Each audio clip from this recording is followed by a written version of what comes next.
Mei 2020.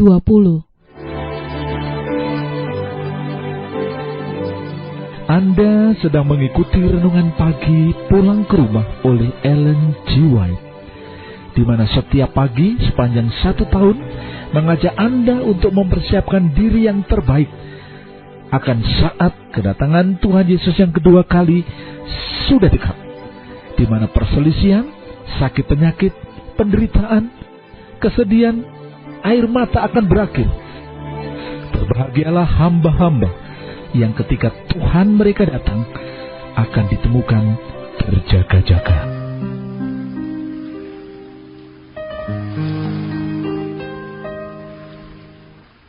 Renungan pagi kita sepanjang bulan Mei bertemakan kunci keperbendaharaan surga. Judul renungan pagi kita hari ini adalah Anda tidak akan membuat Tuhan letih. Ayat renungan Mazmur 143 ayat 1, beginilah firman Tuhan.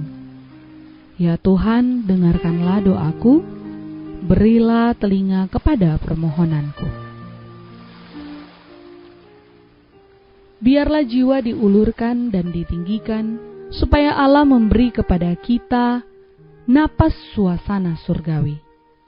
Kita bisa begitu dekat dengan Tuhan sehingga dalam tiap godaan yang sekonyong-konyong datangnya pikiran kita akan berpaling dengan sendirinya kepadanya, seperti bunga berpaling kepada matahari.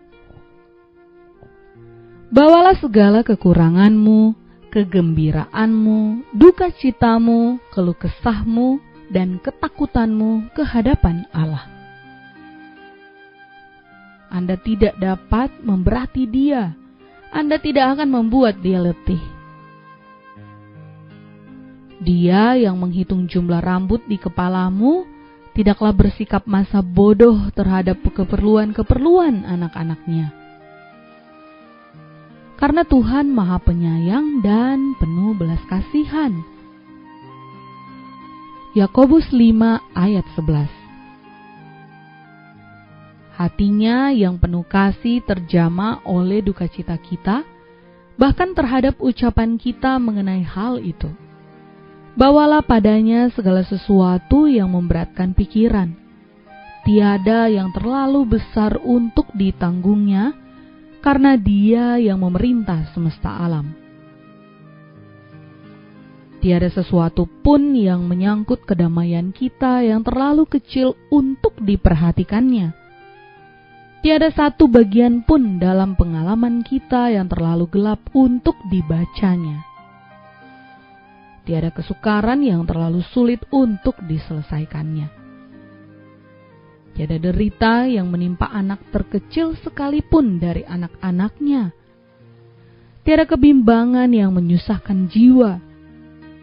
Tiada kegembiraan yang menyenangkan, tiada doa yang sungguh-sungguh diucapkan bibir yang tidak diperhatikan Bapa Surgawi itu atau yang tidak segera diperhatikannya. Ia menyembuhkan orang-orang yang patah hati dan membalut luka-luka mereka. Mazmur 147 ayat 3. Hubungan antara Allah dengan tiap-tiap jiwa adalah jelas dan sempurna, seolah-olah tidak ada lagi jiwa lain di dunia ini untuk menikmati penjagaannya, dan tiada jiwa lain untuk mana Dia memberikan anaknya yang tunggal itu.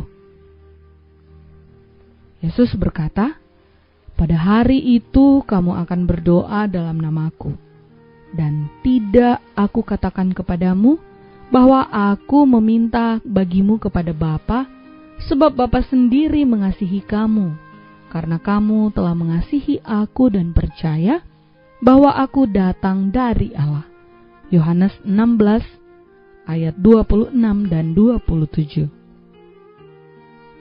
Akulah yang memilih kamu dan aku telah menetapkan kamu, supaya apa yang kamu minta kepada Bapa dalam namaku, diberikannya kepadamu. Yohanes 15 ayat 16. Tetapi berdoa di dalam nama Yesus adalah sesuatu yang lebih dari hanya menyebut nama itu pada permulaan dan akhir sebuah doa. Berdoa dalam nama Yesus artinya berdoa dalam roh dan pikiran Yesus, sementara kita percaya atas janji-janjinya, bergantung kepada rahmat-Nya, serta mengerjakan pekerjaannya.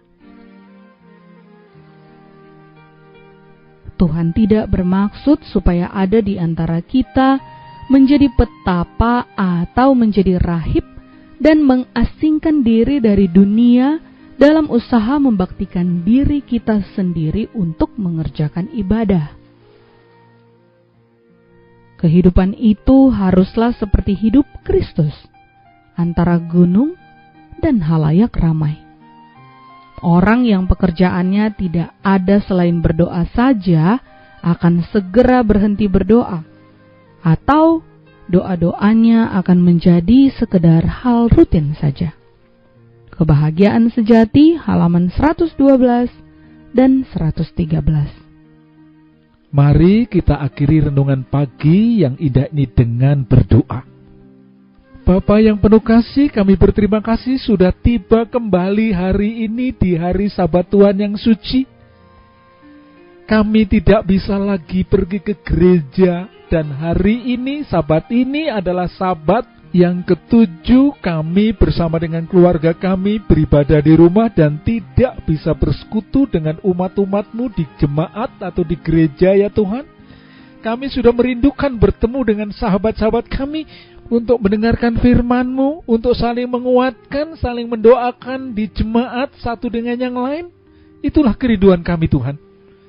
Tetapi firman-Mu hari ini mengingatkan akan kami bahwa Tuhan mendengar doa kami dan Tuhan memperhatikan, bahkan Tuhan siap mendengar akan doa kami dan harapan kami Tuhan. Pandemik COVID-19 ini janganlah berlama-lama. Tuhan tolong kami agar kami boleh mengikuti petunjuk pemerintah bagaimana harus mencegah penularan COVID-19 ini. Dan untuk itulah Tuhan, kepada saudara-saudara kami yang sedang kesulitan ekonomi oleh sebab mereka harus berhenti bekerja, tolonglah kami ya Tuhan, jadikanlah kami saluran berkat bagi saudara-saudara kami yang sedang menderita kesulitan, dan biarlah melalui semua yang terjadi ini nama Tuhan dipermuliakan dalam nama Tuhan Yesus. Amin. Demikianlah renungan pagi kita hari ini. Nantikanlah renungan pagi besok dengan judul Doa Meningkatkan Pertumbuhan Rohani. Damai sejahtera dari Allah menjadi bagian Anda hari ini. Salam sehat, Tuhan memberkati.